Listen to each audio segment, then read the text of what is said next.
तो आज मैं the house next door movie को एक्सप्लेन करूंगी जिसे मिलिंद राव ने डायरेक्ट किया है और IMDb मिला है 6.8 आउट ऑफ 10। तो चलिए इस मूवी की स्टोरी को जानते हैं। तो मूवी के शुरू में हम एक कपल को देखते हैं, क्रिश और लक्ष्मी। क्रिश एक न्यूरोसर्जन था। उधर हॉस्पिटल में हम और एक डॉक्टर प्रसाद से मिलते हैं जो साइकेट्रिस्ट थे। तो एक दिन सुबह क्रिश और लक्ष्मी देखते हैं कि एक नई फैमिली उनके पास वाली घर पे रहने आए थे। तो इस घर की बड़ी बेटी जेनी क्रिश को लाइक करने लगती है और लक्ष्मी भी इस बात को जानती थी, बट बच्ची है जेनी, सो ज्यादा इस बात को वो लोग इम्पोर्टेंट नहीं देते। खैर, तो जेनी की पूरी फैमिली क्रिश और लक्ष्मी के साथ अच्छे से घुल मिल जाते हैं। तो एक दिन डिनर पार्टी के दौरान क्रिश जेनी को देखती है जो कुएं के अंदर छलांग लगा देती है। क्रिश तुरंत सबको ये बात बोलकर खुद उसे बचाने के लिए कुएं में छलांग लगाता है। फिर क्रिश जेनी को बचाकर उसे बाहर लेकर आता है। उसके बाद लक्ष्मी क्रिश के ऊपर चिल्लाती है बहुत, क्योंकि उसे ऐसे कुएं में नहीं जाना चाहिए था, इससे क्रिश को भी खतरा हो सकता था। बट उसी बीच क्रिश मानो जोर जबरदस्ती लक्ष्मी को किस करता है और दोनों एक दूसरे के साथ सेक्सुअली इन्वॉल्व हो जाते हैं। उधर उसी रात को उन दोनों के बेडरूम के छत पर हम किसी बच्चे की गोस्ट को भी देख पाते हैं। तभी जेनी के डैड आते हैं क्रिश को लेने, क्योंकि जेनी अजीब बिहेव कर रही थी और जो कि क्रिश एक डॉक्टर था, सो हेल्प मांगने आए थे। जेनी को दौरे पड़ रहा था, तो क्रिश की हेल्प से कुछ टाइम के बाद जेनी नॉर्मल हो जाती है।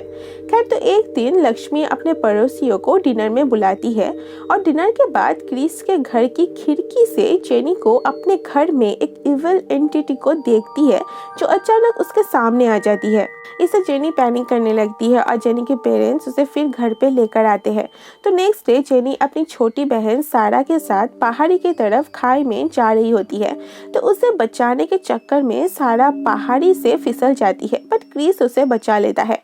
उधर जेनी के फादर उसे रोकता है और अचानक जेनी वहां से घर के तरफ जाने लगती है जैसे कुछ भी हुआ नहीं है। घर में जेनी के फादर पॉल उसे पूछता है कि वो ऐसा क्यों कर रही है, बट जेनी बेहोश हो जाती है। तो उसके बाद क्रिश पॉल से डिस्कस करके जेनी को डॉक्टर प्रसाद, जो एक साइकेट्रिस्ट थे, उसे दिखाता है। तो सेशन के दौरान जेनी कहती है कि कोई औरत उसे चाइनीज में इस घर से चले जाने के लिए बोलती है और एक बार बाथरूम में जेनी एक ओल्ड गोस्ट को देखा था जो उसको बहुत बुरी तरह से डरा दिया था। देन डॉक्टर उसे पूछता है कि उसे चाइनीज आती है क्या। तो जेनी का कहना था कि उसने गूगल ट्रांसलेट का यूज़ किया था। उसके बाद डॉक्टर प्रसाद जेनी के रूम में जाकर चेक करता है, तो वहाँ पर बहुत सारे गोस्ट के रिलेटेड बुक्स थे, यहाँ तक कि जेनी फ़ोन में ये सब के बारे में रिसर्च कर रही थी। सो डॉक्टर का कहना था कि नए घर में जेनी को अच्छा नहीं लगता, सो वो अपने लोनलीनेस को भगाने के लिए ये सब भूत के बारे में किताब को पढ़ने लगी और इसी वजह से उसे ऐसा लग रहा था कि उसके अंदर एक आत्मा है और इसे ठीक करने के लिए डॉक्टर जेनी के ऊपर फेक एक्सोर्सिज्म करने का सोचता है, क्योंकि ऐसा करने से जेनी को लगेगा कि वो आत्मा उसके अंदर से निकल चुकी है। खैर, तो इस काम को करने के लिए वो लोग फादर जोशुआ की हेल्प लेते हैं। एक्सोर्सिज्म के दौरान रूम में जेनी के अलावा डॉक्टर पॉल और क्रिश भी मौजूद था। तो जब फादर एक्सोर्सिज्म करता है तब जेनी अजीब बिहेव करने लगती है और उन लोगों को, रूम के चीज़ों को हवा में उछालने लगती है। तो इसे देखकर डॉक्टर प्रसाद एकदम शॉक्ड हो जाते हैं, ये देखकर कि जेनी बीमार नहीं, सच में उसके अंदर स्पिरिट थी। और उसी दौरान क्रॉस उल्टी हो जाती है और वो स्पिरिट फादर को हमला कर देती है, जहां फादर को हॉस्पिटल में भर्ती कर देते हैं सभी, बट वो अभी कोमा में जा चुके थे। देन सभी मानते हैं कि एक्सोर्सिज्म एकदम सक्सेसफुली हो चुका है और जेनी अभी ठीक है। तो उस घर की मेट को अभी भी बिलीव नहीं था, सो वो रात को वुडू प्रक्रिया की मदद से आत्मा को भगाने का कोशिश कर रही थी, बट पॉल आकर उसे रोक देता है ये बोलकर कि ये सब तो मत करो। खैर, तो रात में हम देखते हैं कि वो स्पिरिट उस मेट को जान से मार डालता है। नेक्स्ट डे जब सभी उसे ढूंढता है तब वो घर में कहीं नहीं थी, खाली बेड के नीचे वही वुडू डॉल पड़ी हुई थी। तो इन सब से पॉल बहुत डर जाता है और वो एक तांत्रिक को घर पे बुलाता है। तो वो तांत्रिक अपनी शक्तियों की मदद से उस स्पिरिट से बात करने की कोशिश करता है, जिससे उसे पता चलता है कि घर में 3 स्पिरिट है। उनमें से एक ओल्ड मैन है जो इनको यहाँ से जाने नहीं देगा और एक माँ और बेटी की स्पिरिट थी जो चाहते थे वो लोग यहाँ से चले जाए। एनीवे उसके बाद हम लक्ष्मी को देखते हैं जो अभी प्रेग्नेंट थी। तो उसी दौरान उसे सीढ़ी में एक आत्मा दिखता है जो मानो उसे गिरा के उस बच्चे को मार देना चाहती थी, और ऐसा ही होता है। लक्ष्मी गिरती तो ज़रूर है बट उसका बच्चा बच जाता है। उधर क्रिस की हालत भी कुछ ठीक नहीं था। वो जगह जगह कुछ शैतानी चीज़ें देखने लगा था। एक बार एक सर्जरी के दौरान उसे बहुत भारी एक मिस्टेक हो जाता है जिससे कारण क्रिस को सस्पेंड कर देते हैं। तो इसी दौरान डॉक्टर प्रसाद क्रिस को लेकर एक औरत के पास जाते हैं जो एक आई विटनेस थी उस घटना के जो काफ़ी साल पहले उस घर में हुई थी जहां पर पॉल की फैमिली अभी रह रहे थे। दूसरी ओर हम देखते हैं कि वो तांत्रिक भी अपनी शक्तियों से उस घर में क्या हुआ था उसके बारे में पता लगाने की कोशिश करते हैं। तो 1935 में एक चाइनीज़ फैमिली यहाँ पर रहा करते थे जहाँ एक प्रेग्नेंट माँ, एक छोटी बच्ची और उन बच्ची का बाप रहता था।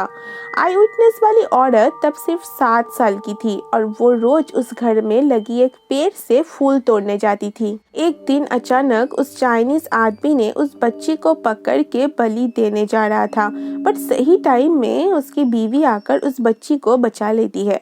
देन हमें पता लगता है कि वो आदमी डेविल का पुजारी था जिससे एक बेटा चाहिए था, और ये तब होता जब वो एक लड़की की बलि देता ठीक सूर्य ग्रहण के समय, और इसी वजह से वो आदमी उस बच्ची को मारना चाहता था। बट जबकि उसकी पत्नी ने उस बच्ची को भगा दिया था तो वो अपनी खुद की बेटी को मार के बलि दे देता है, और इसे देखकर उसकी बीवी बहुत ज़्यादा टूट जाती है और वो अपने साथ साथ अपने होने वाली बच्चे को भी मार डालती है ताकि उसकी पति की इच्छा कभी पूरी ना हो पाए। तो इन सब के बाद वो चाइनीज़ आदमी भी उस कुएं में गिर के अपनी जान दे देता है। उधर दूसरी तरफ हॉस्पिटल में लक्ष्मी को उस माँ और बेटी की आत्मा फादर के पास लेकर जाते हैं। फादर को अभी होश आ चुका था। उसका कहना था कि ये दोनों स्पिरिट पूरी नहीं है और ये आत्मा तो उन फैमिली को डरा के सिर्फ वहाँ से भगाना चाहती थी, और जो बुरा आत्मा है यानी उस चाइनीज़ आदमी का, वो एक्चुअली क्रिस के अंदर है। पहले जब क्रिस जेनी को बचाने के लिए कुएं में गिरा था तभी क्रिस के अंदर वो आत्मा आ चुका था। इसीलिए उस रात फोर्सफुली क्रिस लक्ष्मी के साथ सेक्सुअली इन्वॉल्व हुआ था ताकि वो आत्मा पास वाली घर के सारा को बलि दे जिससे उसको लक्ष्मी से एक बेटा पैदा हो। और जेनी के अंदर उस माँ बेटी की आत्मा थी जो एक्चुअली उन्हें भगा के इन सब से बचाना चाहती थी, और आज था सूर्य ग्रहण, आज ही वो आत्मा सारा की बलि देगा। तो लक्ष्मी तुरंत क्रिस को घर बुला के बातों में फंसा कर उसे लॉक कर देती है। देन लक्ष्मी सारे पॉल की फैमिली को कहते हुए बोलती है कि ग्रहण टालने तक क्रिस को उन्हें रोकना होगा। उधर हम एक सीन को देखते हैं जहाँ डॉक्टर प्रसाद ये पता लगा लिया था कि उस चाइनीज आदमी और क्रिस का बर्थ डेट एकदम सेम है और क्रिस डॉक्टर प्रसाद को भी मार चुका था। खैर, तो क्रिस वहां से बाहर निकलकर सारा को ढूंढने लगता है और अपनी बातों में फंसाकर उसे बलि देने की कोशिश करते हैं, बट फैमिली के सारे लोग मिलकर उसे रोकने की बहुत कोशिश करते हैं, जहां उन माँ बेटी की आत्मा भी इसमें मदद कर रहे थे। देन फाइनली ग्रहण टल जाती है और वो बुरी आत्मा हार जाता है। उन दोनों माँ बेटी की आत्मा क्रिस के शरीर में उस आदमी के आत्मा को निकल कर गायब हो जाते हैं। क्रिस अब नॉर्मल हो जाता है। देन अब सब कुछ ठीक था। फिर सीन शिफ्ट होकर हम 4 साल बाद देखते हैं क्रिस और लक्ष्मी को, जो लोग अभी गोवा में रह रहे थे, और उनका भी एक बेटा भी था। जेनी पॉल उनसे गोवा में मिलने आते हैं और क्रिस अपने बेटे को आवाज़ लगाता है। देन धीरे धीरे क्रिस के बेटे को दिखाते हुए उसके आँख पर नज़र पड़ता है, जहाँ हम देखते हैं कि उसके आँखों में दो आइरिस थे, और मूवी भी यहीं पे ख़त्म हो जाती है। यहाँ पर लास्ट सीन को देखकर हम ये समझ पाते हैं कि ये बच्चा उस चाइनीज़ आदमी का ही था, मतलब अभी भी सब कुछ ठीक नहीं हुआ था। तो कैसी लगी आपको? तो बस आज के लिए इतना ही। अगर आपको मेरी वीडियो पसंद आई तो लाइक कमेंट शेयर करना, और अगर आप चैनल में नए हो तो सब्सक्राइब कर देना। मैं आपसे फिर मिलूंगी कोई और एक्सप्लेनेशन के साथ। तब तक के लिए सभी अपना ख्याल रखना। Bye bye.